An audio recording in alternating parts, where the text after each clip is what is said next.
ఈజీగా చనా మసాలా రెసిపీ ఎలా చేసుకోవాలో చూసేద్దామా.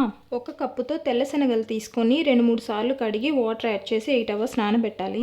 నేను ఓవర్ నైట్ నానబెట్టుకున్న. మార్నింగ్కి బాగా నానిన తర్వాత కుక్కర్లో వేసుకొని సాల్ట్ యాడ్ చేసి 4 విజిల్ వేయించాలి. ఇప్పుడు స్టవ్ ఆన్ చేసి ప్యాన్ పెట్టుకొని ఆయిల్ యాడ్ చేసి ఒక బిర్యానీ ఆకు, 2 లవంగాలు, చిన్న దాల్చిన చెక్క, జీలకర్ర, 2 రెమ్మల కరివేపాకు, చిన్నగా చాప్ చేసుకున్న ఉల్లిపాయ ముక్కల్ని వేసి వేయించాలి. ఇవి వేగేలోపు మిక్సీ జార్లో 2 టమాటాలని ముక్కలుగా కట్ చేసి వేసుకోవాలి. అలానే అల్లం వెల్లుల్లి కూడా వేసి ఫైన్ పేస్ట్ లా మిక్సీ పట్టాలి. ఇప్పుడు ఈ టొమాటో పేస్ట్ ని ఉల్లిపాయ ముక్కలు వేగిన తర్వాత అందులో వేసి పచ్చివాసన పోయే వరకు వేయించి రుచికి సరిపడా ఉప్పు, కొంచెం పసుపు, కారం, ధనియాల పొడి వేసి మసాలాలన్నీ కలిసేలా వేయించాలి. గరం మసాలా కూడా వేసుకోవచ్చు, పిల్లలు తింటారని నేను మసాలా వేయట్లేదు. ఈ లోపు శనగలు కూడా ఉడికిపోయాయి. ఇప్పుడు నీళ్లతో పాటు శనగల్ని వేసుకొని కొంచెం వాటర్ యాడ్ చేసి కలిపి మూత పెట్టి గ్రేవీ దగ్గర పడే వరకు ఉడికించుకోవాలి. 5 మినిట్స్ ఉడికించిన తర్వాత ఇలా గ్రేవీ వచ్చేసింది. ఇప్పుడు కొంచెం కసూరి మేతి కానీ కొత్తిమీర కానీ వేసుకొని కలిపి స్టవ్ ఆఫ్ చేసుకుంటే చనా మసాలా రెడీ అయిపోయింది.